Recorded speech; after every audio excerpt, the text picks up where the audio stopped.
All right, we should be live. So, good evening. I am going to give just a few moments. There we are. Give just a few moments for a few people to get on, and we'll take, if you all want to share it on, I'm going to take a moment and share it on mine as well so we can get as many people on as we can because we are going to continue this conversation. So we'll take just a few minutes and do just that. And then we'll get into our discussion for today. So this is what I'm going to do. As people are coming on, I want to real quick, I want to share my screen, Maitely and Grace, and I'll come back in and introduce you all just shortly. But for those of you that are coming in, those that have joined us, I want to share just this quick video that Mary Daniels put together just to show you a little bit of what we're facing, what we're dealing with. I think that this is something that everybody should see. And this is Baron's story is what I'm going to show right now and let everybody kind of see what it is we're dealing with. And we'll come back on right after that.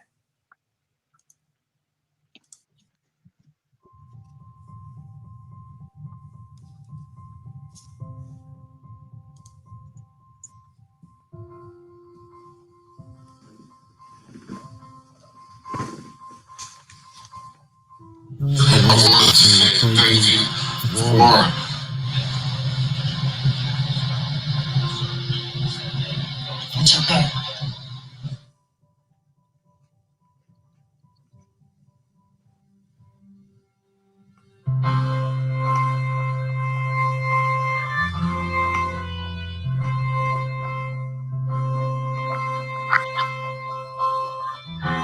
Thank you for bringing us to light regarding nursing homes.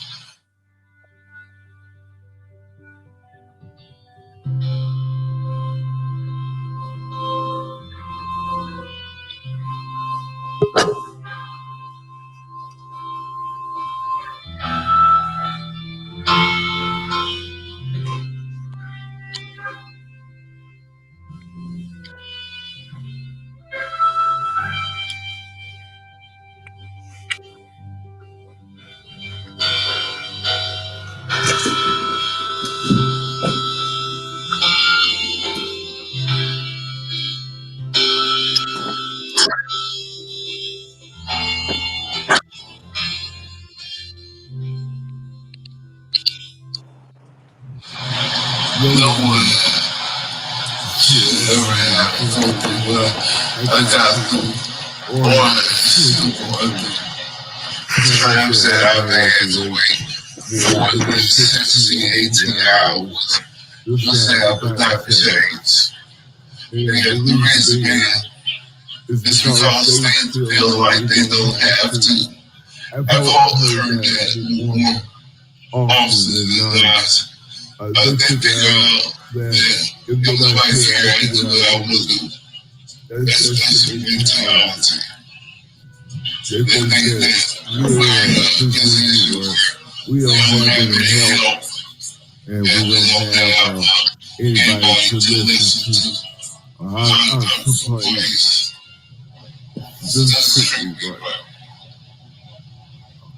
let people know that the people in nursing homes were human beings.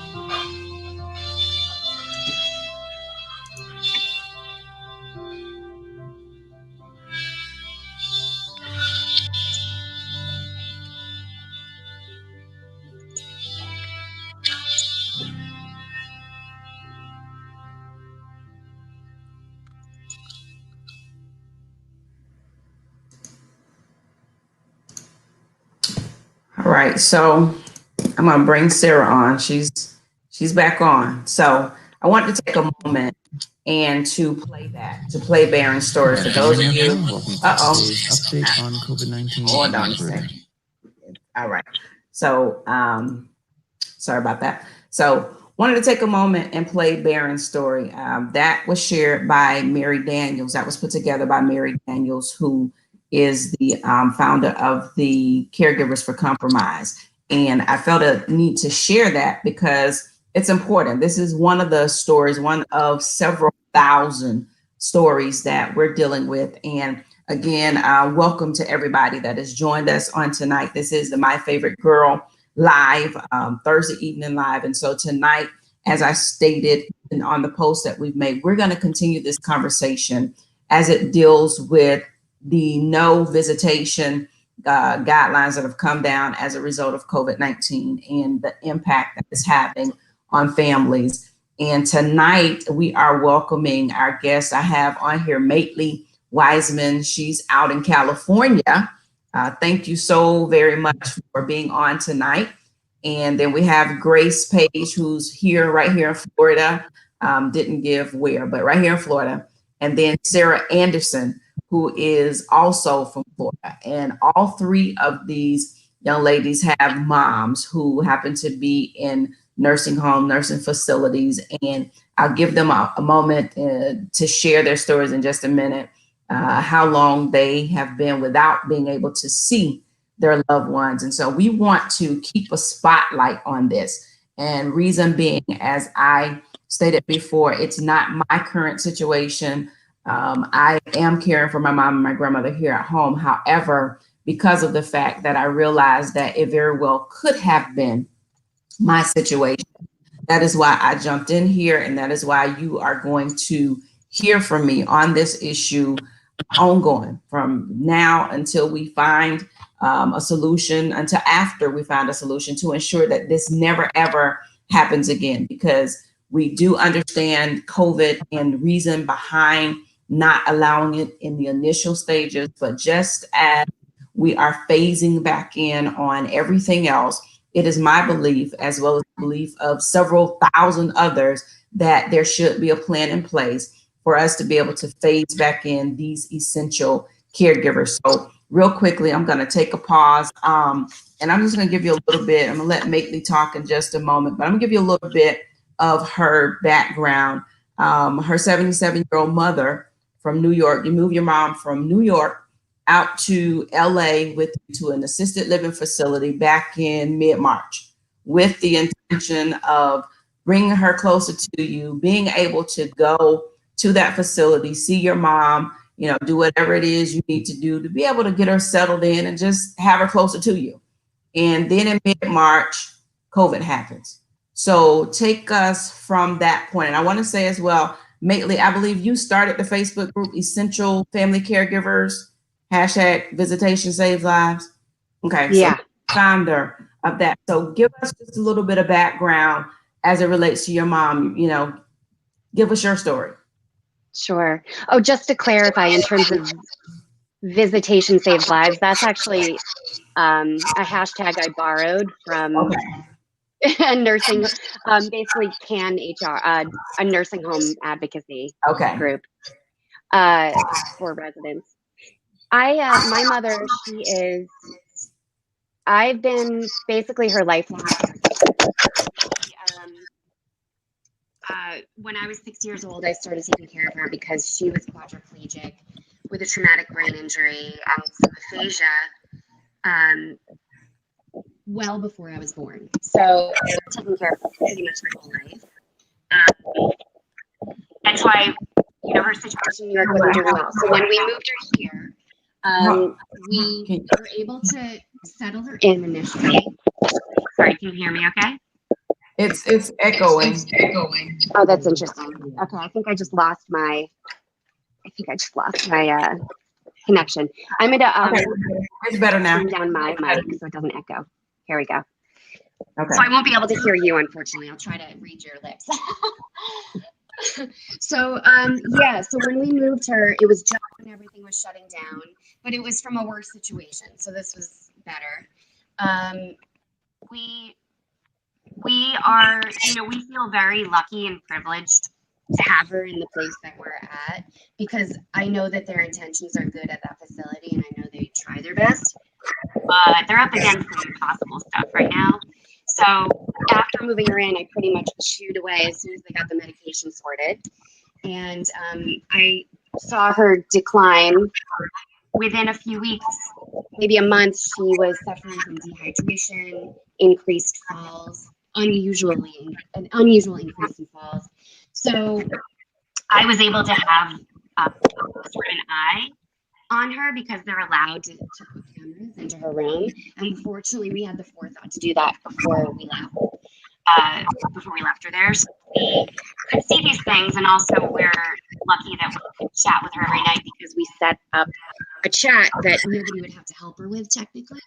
Okay. And so we have the opportunity to basically keep an eye on her. And so we were able to catch these issues early. I'm sort of the mind that you are, Priscilla, in terms of, we're lucky. You, at this time, you have the capability of keeping your loved ones close to you at home. I have the capability of keeping my loved one in a place where at least I know I can communicate with the staff and get resolution to issues. But as I watch all of these stories, and I know that this is just a small percentage of the truth, I see people who are not in this position, Right. who are not in nice places, who are their loved ones who are their power of attorney and their health proxy are unable to even see the deterioration. They're not even getting photos. It's almost like, it feels like worse than prison. It feels almost like it's a, I don't know, like proof of life that they're asking for and not getting from someone that's holding their loved one hostage. That's what it sounds like to me when I hear that story. So I'm in this because I'm thinking long term, not just right now, not just for my mom, for everyone, not even the disabled, the elderly, but everyone who is in a congregate care setting where they're in a situation where they have to get care or live in a congregate setting. There needs to be some balance. And I fear for our future when we're in these situations, not only our loved ones, but ourselves. And we are faced by these odds of a pandemic. I want to know that we have a safety plan in place that protects people from inequality, lack of care, lower quality care. And we have the ability to involve family members who are typically health proxy or power of attorney or some level of responsible authority that their family member has bestowed upon them. They're able to be partners in care. And that's important. Not just right now, and I know time takes change. Change takes time. Woo, backwards there. But it needs to happen. It needs to happen as soon as possible for the people who are in this right now. But it absolutely needs to happen in a way that is in our legal code on a federal level as a right. Visitation's a right. And when we talk about hospitals in a moment, Connecticut was taken to task for disallowing visitation for those with disabilities. And they had to change their directives. And all states are supposed to be doing this. It's a disability right for them to have their family caregiver with them, their essential partner in care. Yeah. All right, that's me. And that's exactly what we're fighting for. I mean, when you see stories like the young lady who, I'm sorry, can you hear me, Grace? Uh-oh. I'm not sure what happened. Uh-oh, there she is. Yeah, we're not getting good sound here. Oh, okay. Can you hear now? I see you. I can hear you. Okay. I'm not sure if it's connection, Sorry, but great. yeah. There's another story that I saw of another young lady who's, I think her dad. Either. I'm sorry. She's trying to find a better spot. Yeah. The reception is not so good. We're getting a lot of feedback. Okay. I don't know if this will We're help getting a you, lot but of it helped me when feedback. I Can put you guys earbuds hear in. us? It stopped all the feedback. I can hear you. I know you're trying to find, okay. And we have guests on who are saying that they can hear as well. So I think it may be just the connection spot where you are. But yeah, I mean, you have family members who are being called in, and that's another part that I don't know if I'm the only one who is having a hard time really trying to understand it, but they're calling them in at end of life situations when these family members are placed in hospice care and they're on their way out, they're passing away, then family members can come in, and I don't understand that. I have a hard time understanding how it's okay at the end, but not while it's going on. Yeah.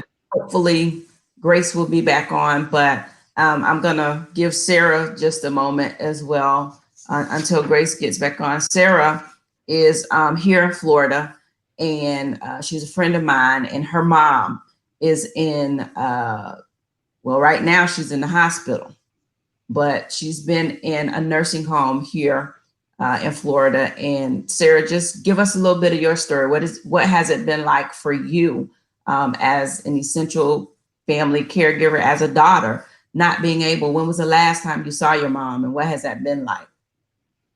Thank you for this time.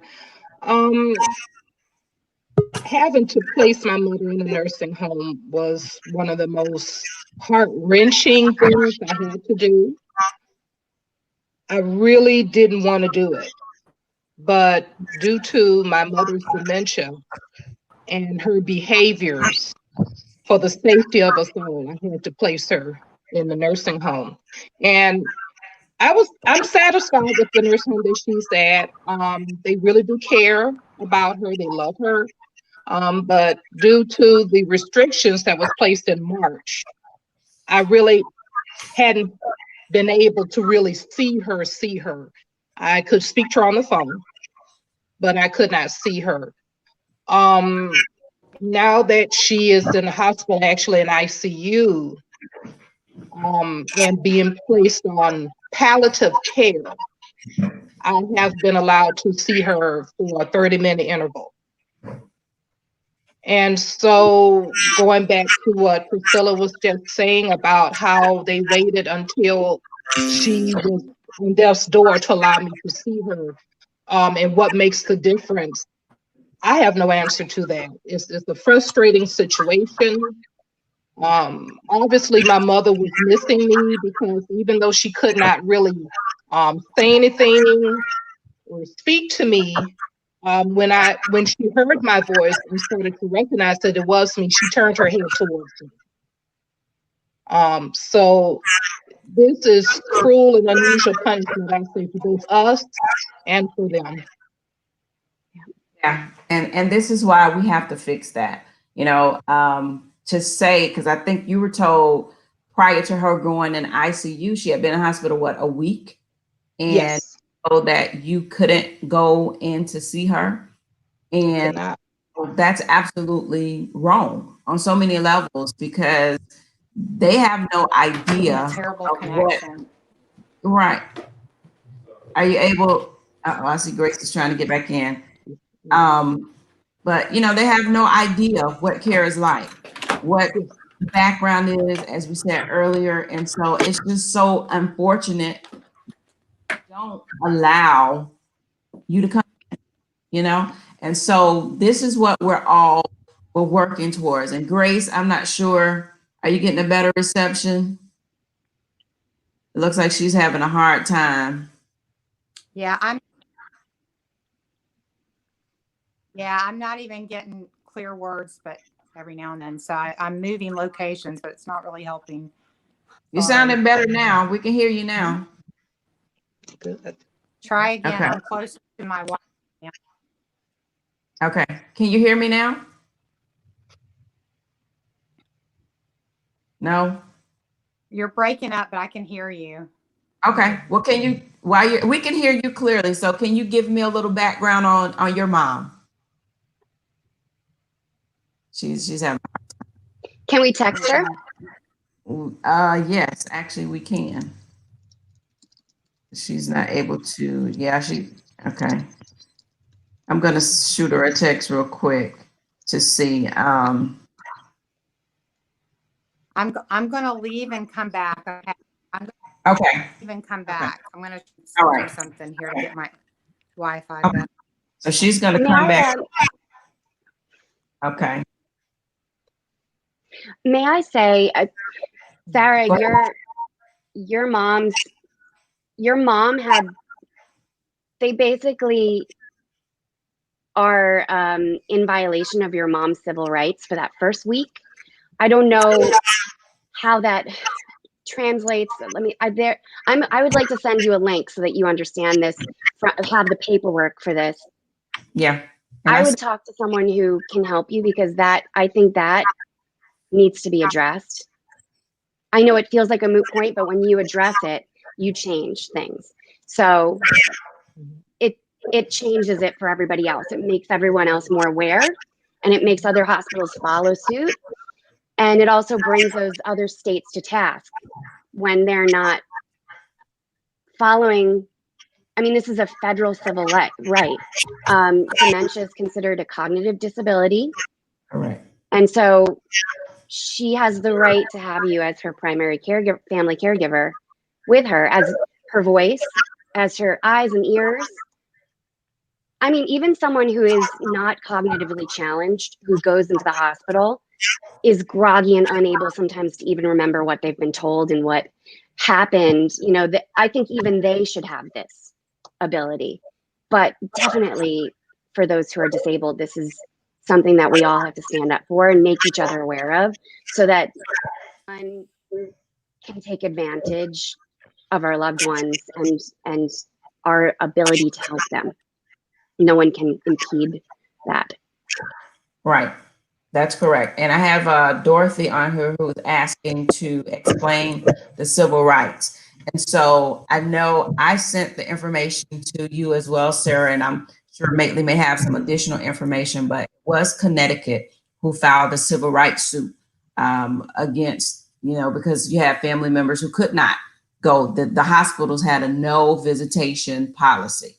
And as I was stating earlier, I went through the same thing just a week ago with my grandmother right here in Tallahassee. Had to have the ambulance come pick her up. And when I did get to the hospital, I explained to the young man that, my grandmother is 96 years old. She has dementia. She will not be able to answer any questions. I am her power of attorney. I take care of her. I need to go back.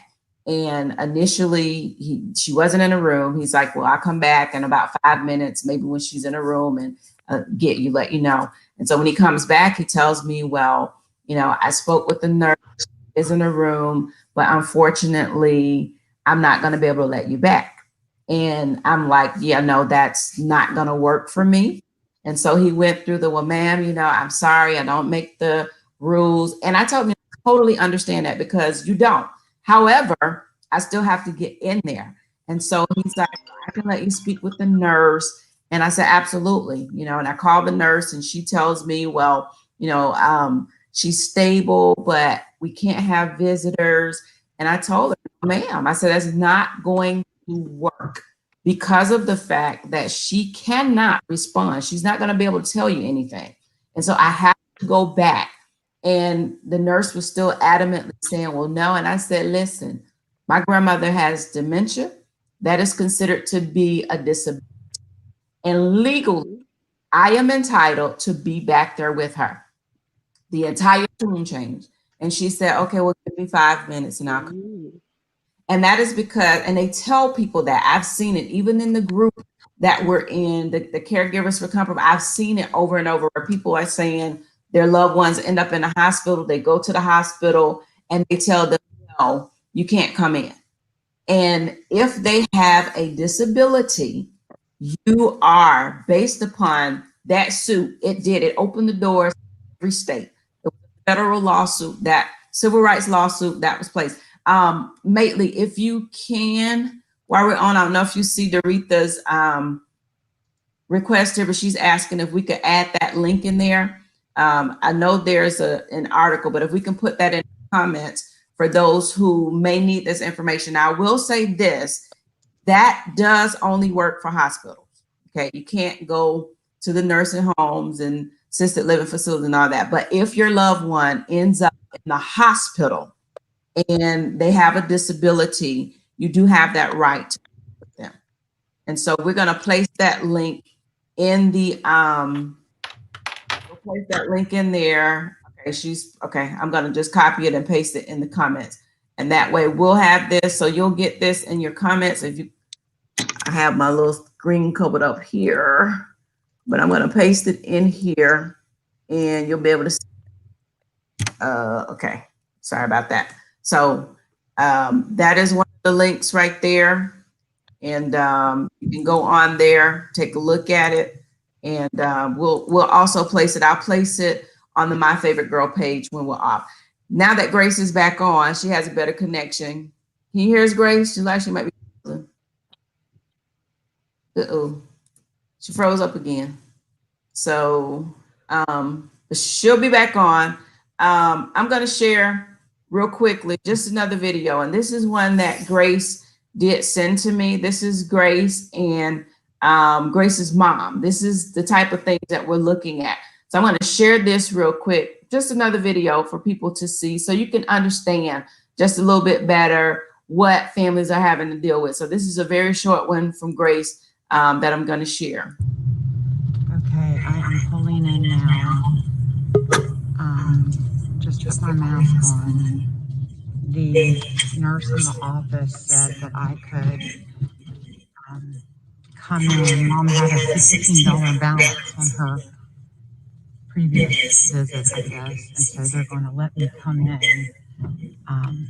They were first going to just tell me to hand it to the CNA, but I called and said, can I just come in the office part and not go back with her? And she said that I could, so keep your fingers crossed. Here I go. So excited, I'm about to cry. Okay, Yeah, so, you know, that's Grace. And Grace is back with us, I think. Can you hear me, Grace? Okay. In and out. Can you hear me? I'm not sure. I think her connection is kind of bad, but that. We're having a bad connection, but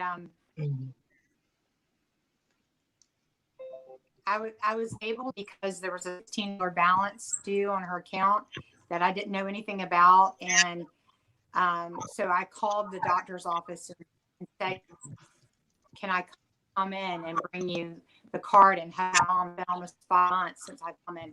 The reception was very nice and said I could, and the CNA that was with my mom was nice, and I got some really good hugs in. It was really sweet. I think my concern is because I don't really know, and I think a lot of people out there don't really know what their rights are, and it, unless we seek a lawyer, and even then, we don't really know what our rights are. We don't know what the difference in a mandate is, or guidelines as a law. And so when we called ahead of time and asked if I could take her to her doctor's appointment, and I was told no by the facility. And then, and they're very sweet. It's not like they're not trying to work with me, but they're just following.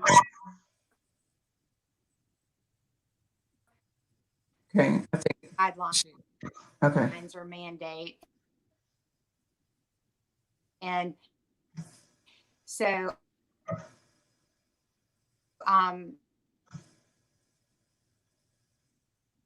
yeah, she's having some really bad connection issues. But even with that, and what she was saying, just in case you didn't hear it, her mom, and there's another video that she shared with me where the first week her mom had an appointment, and they ended up taking her to the wrong doctor's office, and she was trying to get there so that she could get a hug in, but they ended up at the wrong office, and so she missed that opportunity. In the following week, there she is. I'm sorry. Are you back?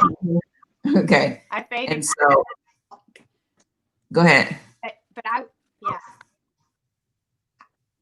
Okay. But I don't want it worse for mom. Like I don't want to do something that's going to make it worse for her as far as like getting her put in quarantine, you know.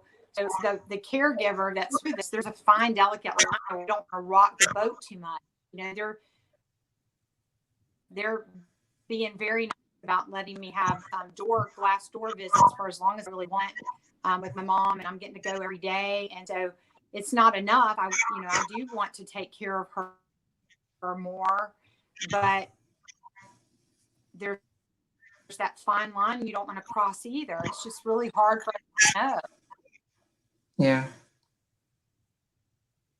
And that becomes the unfortunate thing because, that is a catch-22.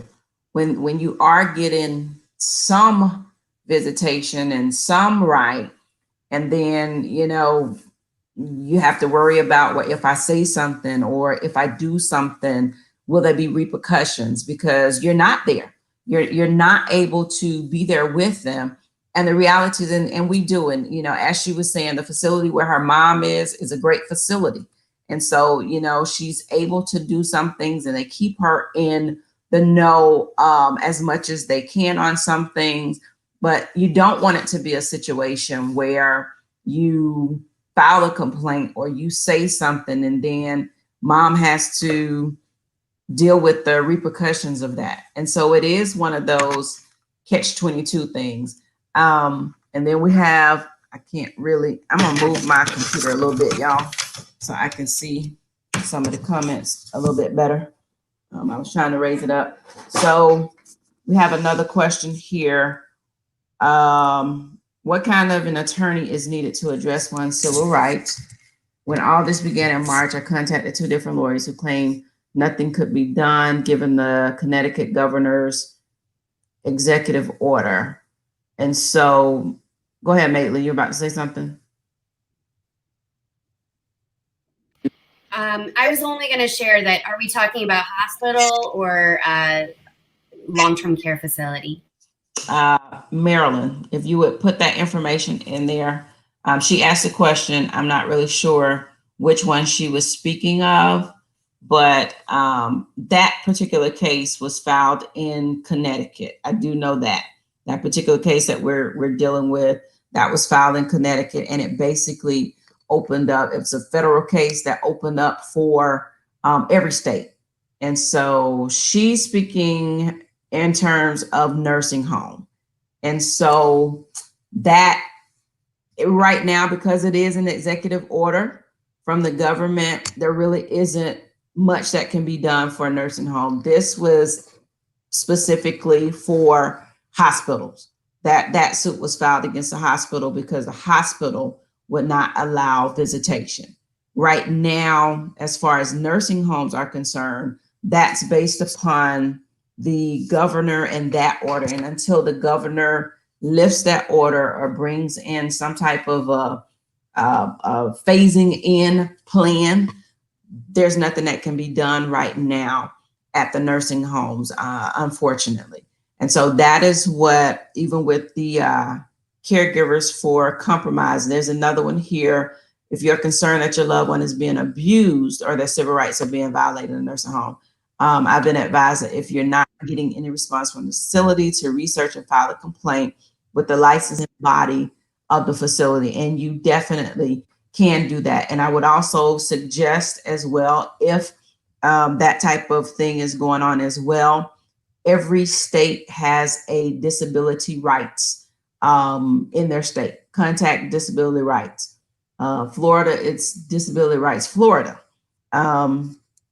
You can contact Disability Rights Florida, and you can call, you can make your complaint, and definitely will have someone that will at least look into it. And if cannot help to resolve, will at least point you in that right direction. So contact your disability rights, but definitely do file a complaint.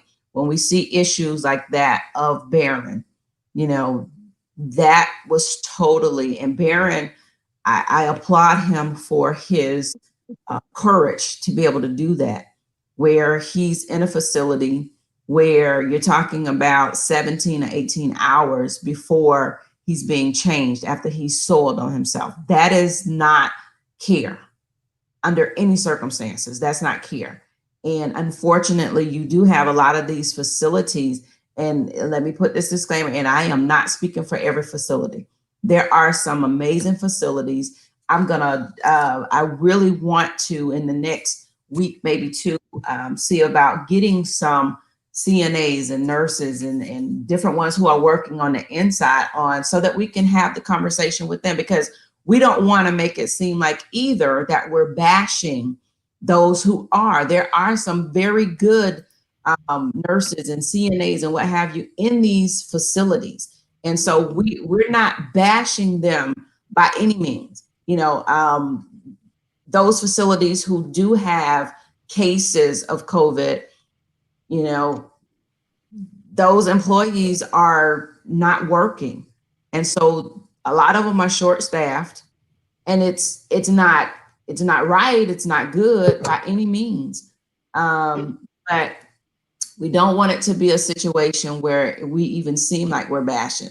But, you know, I've seen comments as well from those who are on the inside, who they too are seeing the effects that this is having on the residents. Because even as it's stated, you know, and Maitely, even on your page, the essential caregivers, the reality is no, it's not COVID that are killing a lot of these residents. It's not COVID. Matter of fact, a lot of them have COVID and they're surviving more than they are passing away. The problem is the isolation, you know, the non-contact with familiar family. I'm going to push a pause. Maybe you have something you're about to say. Well, I just wanted to go back to, I shared a link.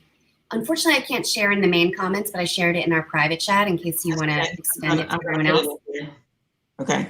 I would like to ask everyone to take your state health department to task by filing a complaint with the Office of Civil Rights if you have a loved one who has a disability of any kind. I'm doing this. If enough of us do this, they can't ignore us. And if we do it to all of our states as a large group, they have to pay attention and they have to respond to that. So far, when I've heard of people getting response, when I emailed the OCR to ask them, you know, should I make a complaint against our state health department over this? Because they're basically, our state of California, it's a right to have visitation. And in our advocacy paperwork, it says, despite quarantine, they're not allowed to keep you out. Wow. Which is interesting. It's not actually in the code, you know, the legal code. So it's, I don't know where they're getting that from, but it was an interesting comment that I saw in the CanHR visitation guide. So anyway, I sent a link to the OCR portal where you can make a complaint about your state health department directives, because that is what everyone else is following. And to your point, I think even administrators are trying their best to help us. Many of them want us inside because they see the value that we bring, not just for the connection, but we fill in some blanks, you know, like there's some stuff we do that, you know, to support our loved ones, and it's part of our loving care, but it also is taking a little work off of the plate of our, you know, the staff members who support our loved ones. Right. Sorry, my dogs are walking in somehow. But anyway, I sent that link. Please consider filing against your state health department for creating these directives that are in violation of what should be everyone's right in these homes. Right. And at this point, I mean, we're talking a form of reckless abandonment for the people that are already there, and possible neglect. Because I know at my mom's facility and several other places that they're turning away services that are rendered to these people that are already there. My mom included, the hairdresser, the dentist, you know, they just let the dentist in last week, but for a while the podiatrist couldn't come in and trim their toenails or anything, but yet they're bringing new admissions in daily. and they're quarantining and sectioning off these big areas in her nursing home. So they're going without. They can't walk the halls like they normally would, or they can't go to dinner with their, in small groups, or even shower, because now they have these areas that are being quarantined for these new admissions. So none of it makes sense. I mean, I don't understand what's so hard about delegating one family member per resident to get tested and screened and suit up and go in there. It's as though we're not even being heard. I mean, look what it's taking to barely get a head nod from our governor in Florida. Like, I mean, it's unheard of. I mean, I don't know. And a lot of it is because I don't know what my rights are, and I've been trying to research the best I can. I'm not good at that thing, but I'm just a girl who wants to hug her mom, Yeah. And they have us that way and then there's this tension with the ones that work there that do feel talking about Maitli, where I think they want what we want, but then they also don't want to jeopardize their job. And so, there's that tension there. I don't know, but I'm definitely going to be contacting you personally so that you can maybe steer me in the right direction, because I mean, are we all supposed to be getting legal help at this point? And we're given it another month, my husband and I, and at the end of August, if something's not different, I mean, if we don't at least see some progression, then we may have to consider bringing her home, which has its other downfalls to it. And it's just a very complicated case with my mom, but I can't let her stay in there indefinitely like this. Yeah. And I'm going to tell you, she wants to see me, and she wants to. Yeah, I'm going to tell you, Grace. She wants to hug us, and she don't want to leave there. Yeah. I'm going to tell you, Grace, because you are in Florida. Contact Disability Rights Florida. Okay. I'll send you the information. Contact Disability Rights. I'm not going to say I work for Disability Rights Florida. That's all I can say about that. This show has nothing to do with Disability Rights Florida. This is my own thing. Okay. So this has nothing to do with my place of employment. This is my own opinion. This is not affiliated with Disability Florida at all. But I will put that disclaimer in to say contact Disability Rights Florida. We have a first team who is actually looking into some of these issues now, and you can contact them, contact Intake, and get more information. But that's as much as I can say about that on my personal platform. But let's see, I have a couple comments here. Question here from Miko. Have any of you had luck getting assistance in the facility with your ombudsman? Now, again, I don't. This is not a situation that I'm in. I'm just fighting the cause because I'm an advocate all around. I'm not sure if you've tried, Grace. And she may be having difficulty. Yeah, you're breaking up again. I don't know why I'm not getting a good Sarah. Okay. Sarah, you said you have? I heard you say a complaint with the state ombudsman office. I'm just waiting to hear back. Okay. The day when my mother was just declining in her health, I called everyone I could. I called the patient advocate of the hospital. I researched to find where their corporate office was. I called them, and I also reached out to the Florida Ombudsman office. From the facility, they gave me no options. The corporate office did suggest that I could be allowed Skype or FaceTime, some type of way where she could at least hear my voice. They said they would try to let the facility know that they can allow that. But it's a shame that my mother had to decline enough to require Covenant Hospice palliative care for us to finally be able to actually place our hands on her. We in the nursing, I used to be a nurse, and one of the diagnoses that geriatrics can have is adult failure to thrive. And part of that is having no contact with someone familiar. And then you pile on dementia where you're already disoriented, and now you're in this confined space. You can't go anywhere. Nobody looks familiar. Nothing looks familiar. It's enough to make you shut down and give up. And Right. so I'm with you, Mately. Yes, I will be logging in my complaints and making my voice heard. It may be that I can prevent in the future this happening to someone else. Right. And we have another comment here. Jim Ford says, my wife is in stage 5 Huntington disease.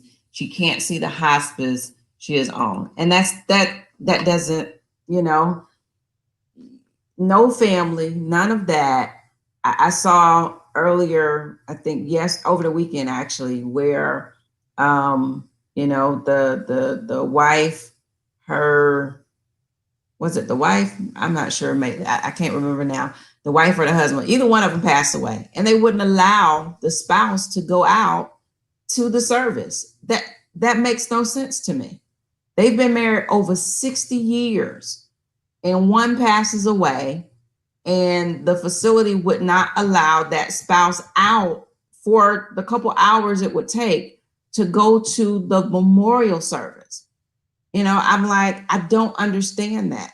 There's another one that I saw where you have a husband and a wife who are in the same facility, the exact same facility.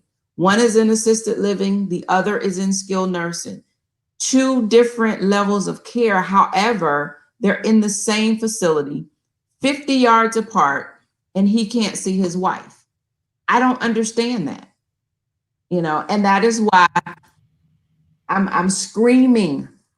I'm screaming with my voice, with everybody that's coming on, because this has to change. That type of thing is beyond me. And there's a couple stories that I've seen like that, where you have a husband and a wife in the same facility who have different levels of care, but they can't interact. And these people have been married for 60, 70 years. Why not? There's one, I shared it down in Lakeland, where I think the husband was 90 something years old, and the wife again was on the last stages, and he was willing, he put on his PPE, the gloves, the mask, and went in to sit with her for a few hours before she passed away. 90 something years old.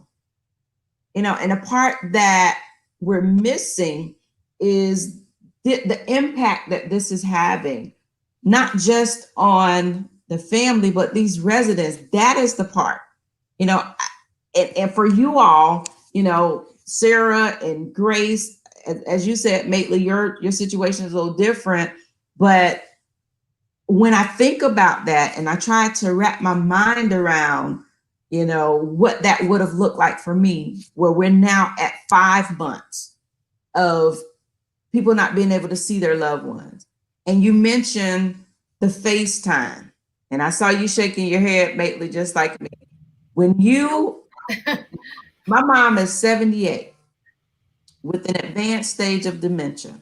My daughter lives in Orlando, and we try, because she's definitely a granny girl, and she tries to either FaceTime or Google Duo. And my mom is so busy looking at the phone and saying, oh, that's me. They don't understand FaceTime at all. And as you said, sir, when you bring them in, they're being isolated, especially if there's cases in that facility. They're isolated.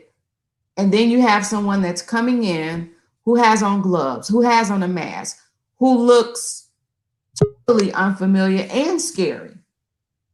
What does that do? I know just with my mom being home, this morning was an instance where, there are moments when she'll wake up just frantic, scared, just scared to death. And I don't know if it's from a dream or something else that's going on. But what happens in those moments, when they're in these, in there's no calming, and they can't FaceTime at that moment or what have you. What does that look like? I, I can't. It bothers me. Go ahead, Maitland. Well, the scary part is we don't know what any of this looks like. The doors are locked.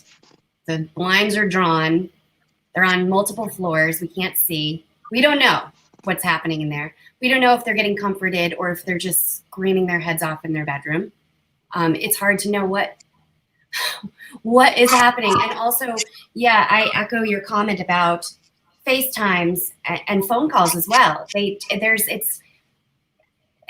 My mom, in addition to dementia, has a traumatic brain injury. And so it's hard for her to wrap her head around it, but we do things to try to make it feel more real so it becomes part of her reality. But still, it takes so much time and energy, and a lot of people don't even have someone who'll hold the phone up for them, And so they'll be trying to fuddle with the phone if they even can hold it. They'll drop it. They hang up on us accidentally. It's tough. I mean, it just doesn't work. Everyone's a little different, but yeah.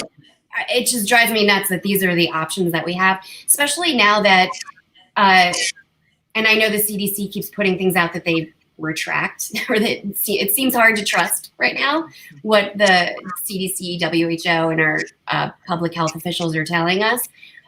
But I think lately the consensus has stayed the same, that it is safe when you're wearing a mask, mutually, if you can, but at least if one of us is wearing a mask. And we could always throw on a face shield on top of that to be triply protected. And being outside is safer than being inside of a non-ventilated space. So it's wild to me that and I have to say there are still failings when it comes to the in-person visits, the socially distant visits, because especially for people who have cognitive disabilities of any kind, they don't express themselves on our schedule. They don't connect on our schedule. We just have to be there when they're ready.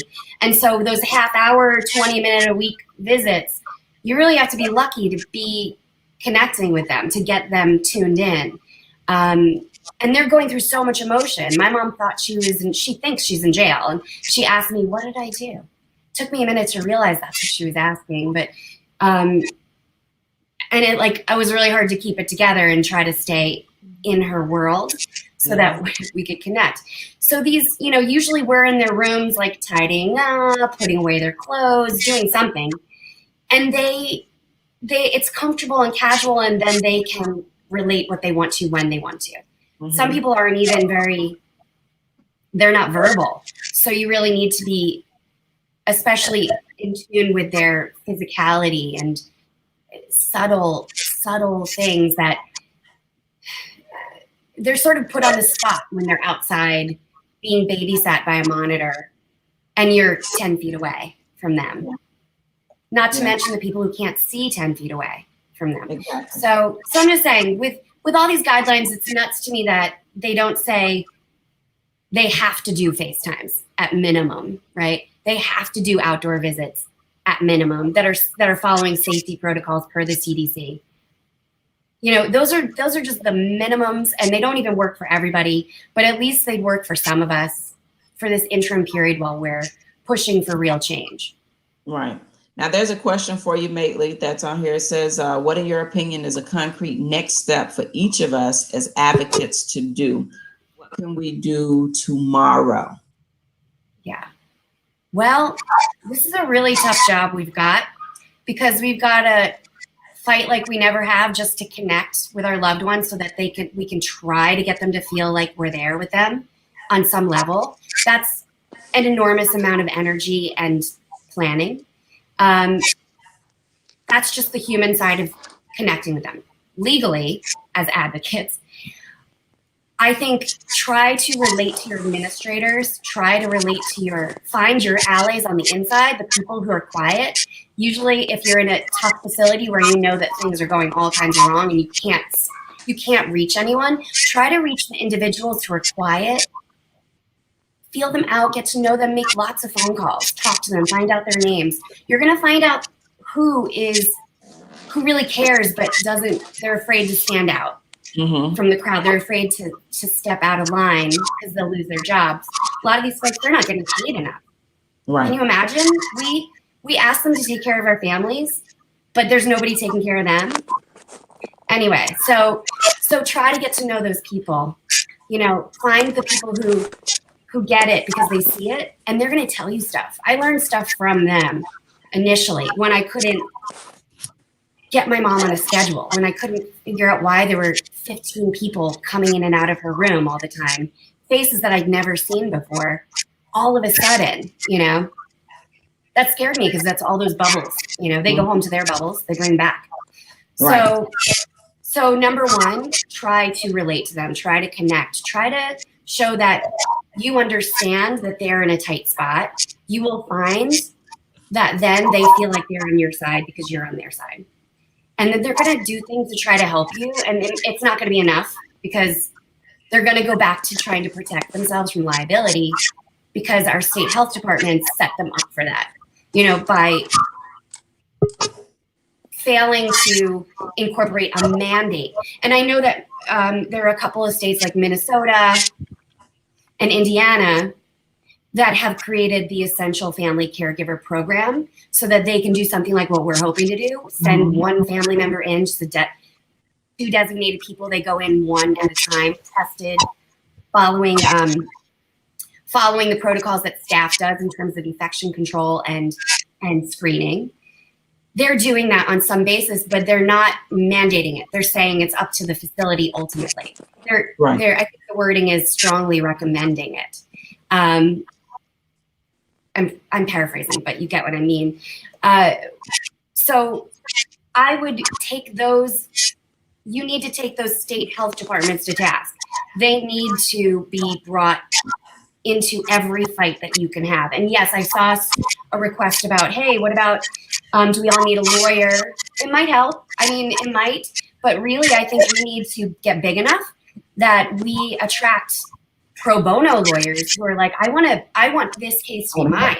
Yeah. Because they not only do they care, but they can, if they win, that's high profile for them. You know, we need to band together. We have to stop being afraid to talk about this, to tell our stories. And I know that's a tall order to ask because some places truly there is going to be a retaliation. Yeah, but what you realize is private. Yeah, and what you realize though, with any major change, there had to be some type of, for lack of better words, buck against what's going on. That's why you have protests going on all over, because that is what causes change. And so you have to tell, that's why I'm on here. For the platform that I have and for the people who follow that platform, there's several who may not know any of this. And so this is why I'm addressing it, because the more we talk about it, the more they can see, the louder it gets. And the more people come on and can help with this, you know, and that's what we need. We need the voices. We need the people that's gonna stand with us, stand with the group. There's only, outside of me researching and finding out and signing these petitions, there's another one, and I am gonna refer you to that while I'm talking about it. For those of you who are in this situation, and you know your loved one is in a facility, I would strongly suggest, just for nothing else, if only for support and finding out. I know on Mately's group, and that is Essential Family Caregivers. It's on Facebook. It is a private group. There are some questions you're going to have to answer, but there's a lot of information that she provides on her site as well. Some petitions that are on there, different information, different verbiages that you can use to email your representatives. all of that. You can find that on her page. Okay, that's research that has already been done. There's a group of people that are working with her that are putting these things together so that you can use this information in the state where you are. Also, highly recommend, again, the Caregivers for Compromise, because isolation kills too. That's Mary Daniels' group. For those who don't know who Mary Daniels is, she was on 2 weeks ago with me. She's the one who lives in Jacksonville, who ended up taking a position at her husband's facility as a dishwasher just to be able to see him. I was extremely moved by her story. That's one of the reasons why this has become something strong that I advocate for, because of her story and because of thousands of other stories of those that have connected. Grace, I met Grace on there, who has put together several collages, photo collages for these family members. And, you know, her theme on it is they need hugs too. They do, you know, and I think Grace, can you hear me okay now? I think she's still, no, she's still having. It's because I live in the country. I don't know. It could be just a I'm connection, getting a but connection. I'm just hearing. bits and pieces. I'm so sorry. It's okay. It's okay. We're still going to tell your story for you if you can't. But, you know, I did, if you guys can hear me, I did just see, while I was trying to figure all this out, I did see on Facebook that Mary just announced that she heard from the governor. Yep, she did. And I saw that earlier. So somebody from the governor's office contacted her. And so that's some leeway that, you know, we read it all, but I did look. Yeah. Yeah. We take every victory, every breakthrough, and we count it as a breakthrough. Go ahead, Maylin. Yeah, but remember, it's not just at least people who are starting. Sorry, Grace, keep going. You've got air. It's okay. I'm gonna have to probably get off. I can't really hear, but we'll try it again. I'm so sorry. No problem. Out in the boondocks. It may have something to do with it. It was nice meeting you, and I'm gonna rewatch this to get all our information. Okay, I'll be in contact. We'll talk too. I just wanted to say that, you know, there are about 56 groups, and 50 of them are thanks to Mary, by the way. Don't lean on these the admins of these pages as like the saviors, because we need to self-advocate. We need to advocate for our own family members. If we're not doing it as individuals, then we're not helping the people who are just starting the conversation. That's all we are, the people who are admins of pages. We are trying our best to start the conversation, to aggregate all the content that supports us and helps us get educated on this topic and on our potential actions. And Marilyn, I was kind of trying to help you with one action, because that's a big one that I think everybody should take, but there are a plethora of actions, just like Priscilla was pointing out. And we're trying to organize it. I mean, my page is about organizing it so you can find it easily.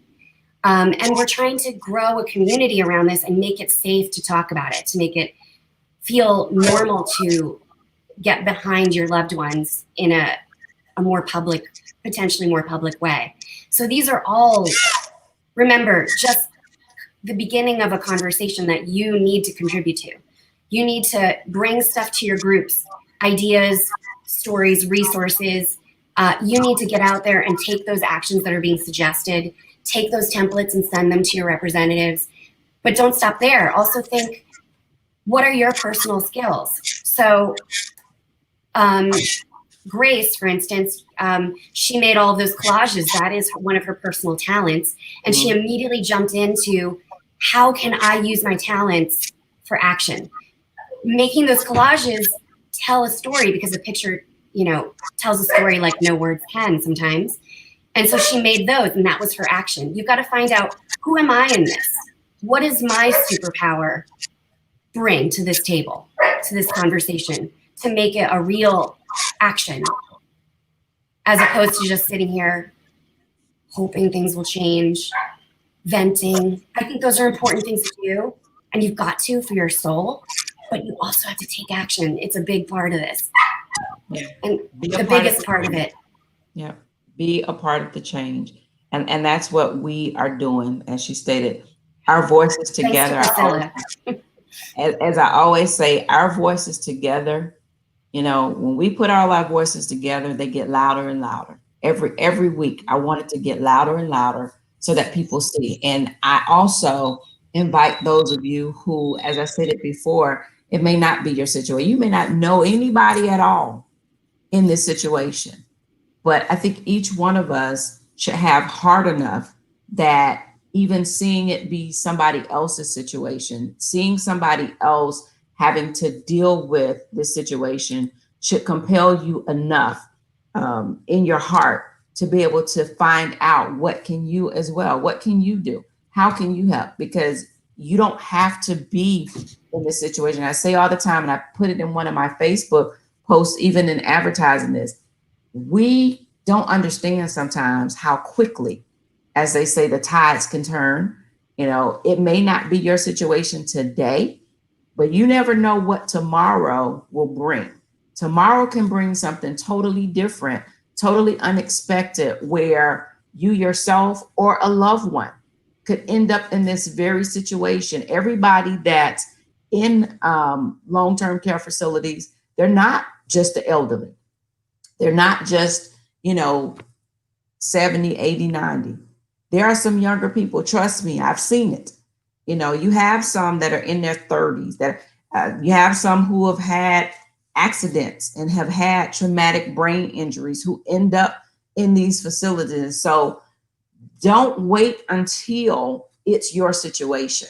Jump on it as if it already is, because every voice is important. I believe that with my whole heart. Every single voice is important, and all of us together can make a difference.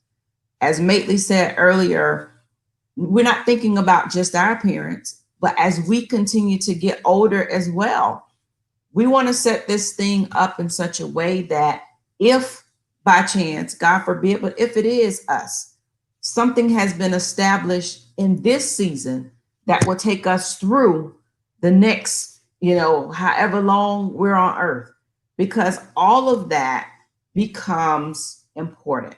And so we have to think beyond just us. Rhonda says, I've wrote Governor DeSantis so many times. I started emailing him at the start of the lockdown. I've expressed my concern of civil rights violation. I'm not going to stop emailing. I think I'm going to pen a letter once a week as well. And that's what you may have to do. That's what we may all have to do. And after a while, and you know, I'm gonna apologize, but not apologize, because one of the things that, or I'm not gonna say one of the things, the thing that keeps me going is my relationship with God. This is my platform, so I can say that, okay? But because of that, but there's a passage in the Bible that talks about the unjust judge and how the lady kept going back to him over and over, asking the same thing. And because she would not stop, because she continued to bother him about it, he finally said, I have to do something or she's going to drive me crazy. That's my final interpretation of that. You can go back and read it on your own. But I'm saying that to say, continue over and over. Sometimes, you know, it takes that over and over. And sometimes out of just not wanting to be bothered with it anymore, change may happen. And so I say, Rhonda, don't stop.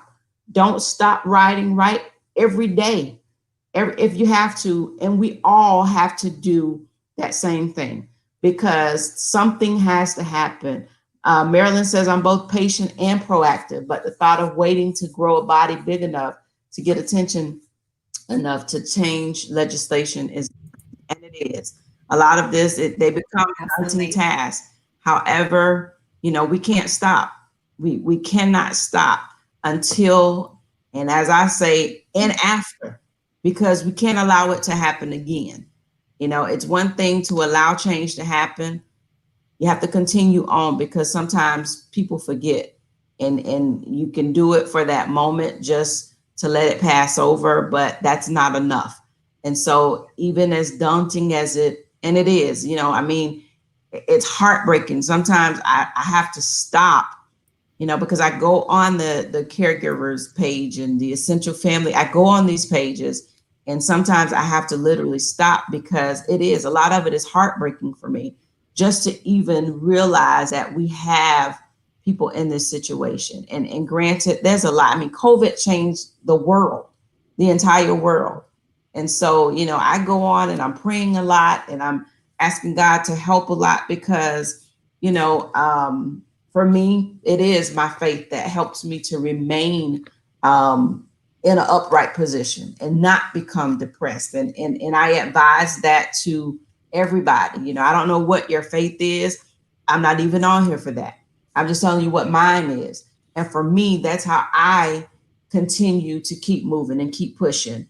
And I mean, that's what this is about. It's you join these groups, you get the information, but you also build that support for you to realize that we're all in this together. Whether it's my situation or not, there's so many posts where you do get people who, they're reaching out and they're telling, I'm praying. I mean, prayer works. I don't care what anybody says. It's my thing. You need it, in these type situations, you need to know that. And so all of that is there. These everybody, they can relate. And so, Sarah, we're praying for you, for everybody in this situation. And myself lately, I'm sure the information, I mean, she's on Facebook, and I think I sent you the invite to join that group. Reach out, get the information, and I may not have it all, she may not have it all, but when we bring it all together, we'll all have the knowledge and know how to do whatever it is to do and get done. Go ahead, Maitli, I'm sorry.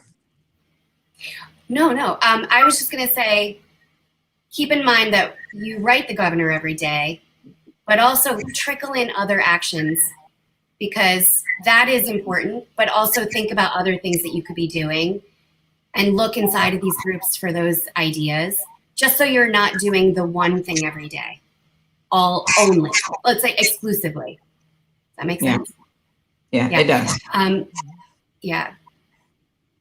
Yeah. Sorry, that was a thing that I just wanted to respond to from earlier, because I was like, wait, don't do just the one thing. Yeah.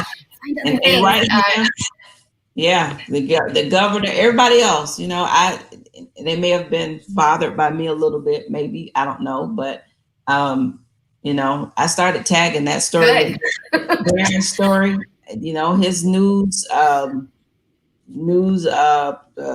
things he's doing every day. I started tagging him in the videos, like, can we talk about this?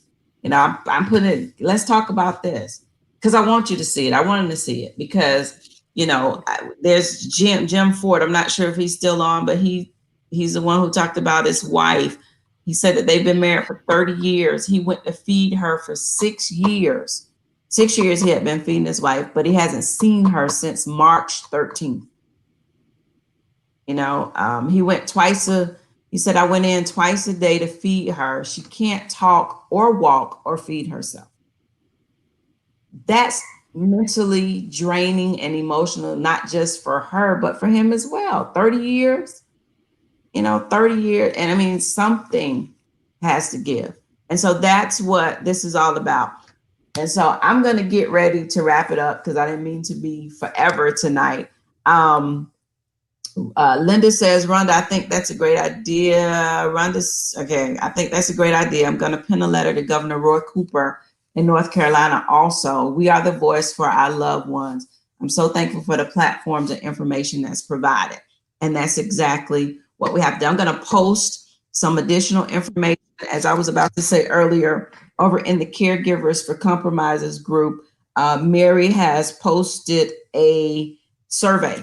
There's a survey out there that they want those who have loved ones to, and as Maitli stated earlier, Mary started the one here in Florida, but she's also formed groups, 50 groups for every state.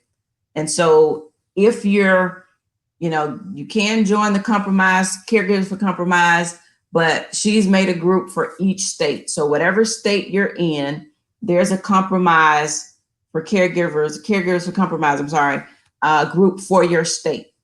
Do start out, to find it, you can go on the main page, which is Caregivers for Compromise, because isolation kills too. Join that group.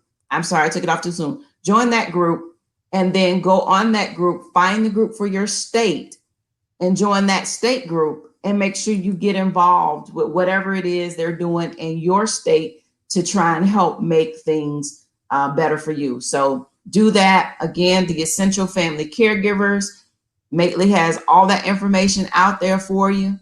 And so, well, not all of it, but enough. And it's growing every day. And so you can go out there, get information from that page as well. But go on the Caregivers for Compromise. It's an anonymous survey. They are trying to get the information, and it's, I'm just going to look at it. So it's an Essential Caregiver US survey for July and August. And basically, you complete the survey for your loved one. They're not asking for your name or anything. They're just trying to get certain information, but they're collecting this information at a state and national level. So go on, fill it out. You don't have to provide your email address if you don't want to. They're just trying to gather the information. Okay. Jim, thank you so much. He says he's in the group. He's in Missouri. So if you haven't joined that group, we're going to get you some, as much as we can put out there. We are. I'm gonna, and this is definitely optional, my platform, My Favorite Girl in Alzheimer's, on Facebook. You can subscribe to that page, or this is playing on Facebook and YouTube. So there is a YouTube channel. Go out there, subscribe to the YouTube channel. As we do this on a weekly basis, it'll be out there. You can find that information. And basically, I am just simply a caregiver of my mom and my grandmother. I'm a caregiver who has also become an advocate for dementia, Alzheimer's. I just do my best to try and help bring knowledge and education to others as it relates to the disease. I came over on this side of the coin with the COVID, again, as I stated, because I read Mary's story and it pierced me, and I'm like, hey, however I can get involved. And so that is why I've been hosting this on my platform. But what I basically have been mandated to do, and what I try to do, is just to be a strength to caregivers. For those who are able to keep their loved ones in their home, I just want to be strength to caregivers, as I state all the time, and it's become my motto, so that you can keep going, keep pushing, keep loving, and keep caring, because it's not an easy task. However, there's a grace that comes along with it that, you can do it. And so, for now, I'm able to have mine at home. I don't know at what point that may change, but, I'm going to do it for as long as I can. And as long as I can do it, I will. Question, do these comments appear on YouTube? They should, Marilyn. They should be on the YouTube comments when you go in, if you want to look at it later. If not, definitely, I'm on Facebook. Mately's on Facebook. Sarah, as well as Grace, we're all on Facebook. So if you want to reach out, any questions or what have you, I'm sitting here speaking for all of us, but I'm sure Mately wouldn't mind. None of us mind. So please contact us directly. That's what we're here for. That's what I'm here for. And so, if we can help with anything, had a couple more questions, but because the time is growing late, I'm not going to ask those questions. I do hope that this has been helpful and beneficial to those of you that are viewed. Please share it with others that you can be helped to. I have another person on here who says her sister is one of the young ones. So yeah, it's not just the older people that this is affecting, but there's the young ones as well. And so we're in this for everybody. We're going to keep making our voice heard. I'm glad for the connections between myself and those that are on here. And above all, I'm going to be praying. That's what I do. And so that is where my heart is. Whether it's believed or not, I believe it works. And so that's what I'm doing. And so I'm not just looking at Facebook posts, but I'm also praying. And there have been moments where I've been up in the middle of the night and just praying, and I'm scrolling and I'm praying, because I do believe that that is helpful as well. And so, that's it. That's pretty much, we wanted to bring light. I wanted you all to see Sarah's a face of one who is dealing with this just like the rest of you. What I may do at a different point is just put in an open link where those of you who would like to come on can just pop in, just tell your story, because we want to keep this going. We want it to be heard. We want others to hear.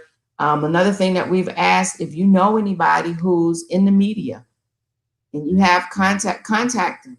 The media needs to know. They need to see this. May I poke in for a second? In regard to media, when you read articles that you enjoy, you're like, yes, they hit it on the head. They know what we're talking about here. Email those people. Their emails are usually right in there with their article. Tell them how they touched you. Tell them your story. That's how I was able to get into a few little things. And you should too. Utilize it. And if you don't see an article and your local newspaper, go to their website, find emails for the reporters and email them, tell them your story. Even if you don't see a story that you know of, their email addresses are on their websites for these local news stations where you are.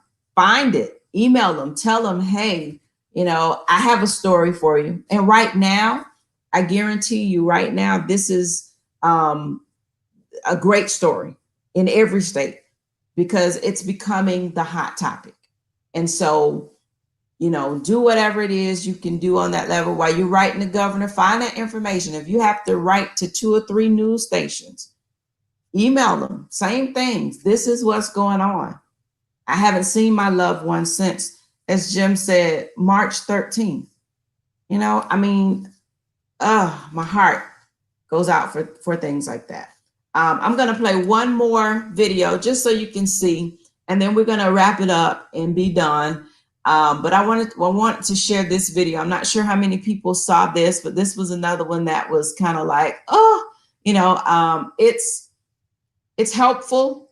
It's not enough, but it works for now. It still broke my heart in some ways, but I still want to play this real quick, and then we're going to get off.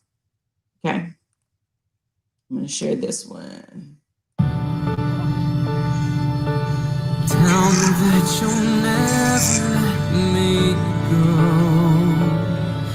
when I can't find the words that I'm trying to speak, when I don't know the face in the mirror I see, when I feel like I'm lost and alone in this world, won't you please remember me?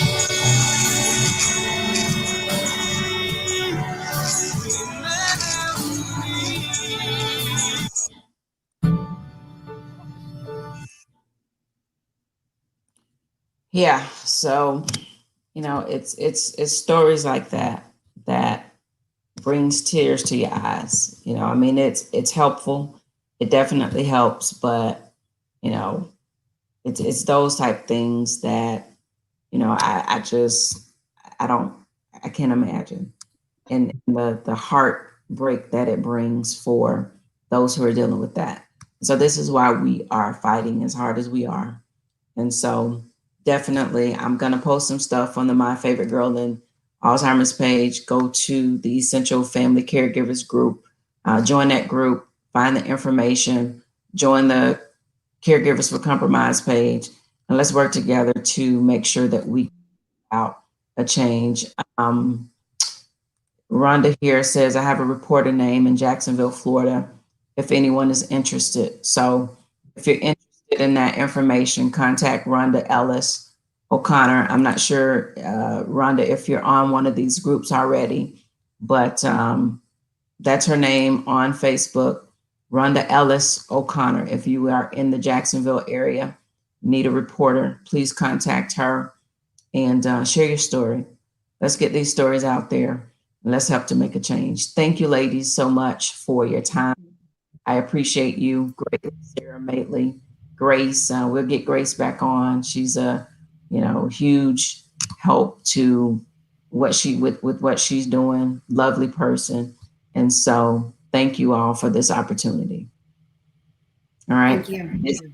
All right. This is it. I appreciate it. Good night, everybody. Thank you again for watching.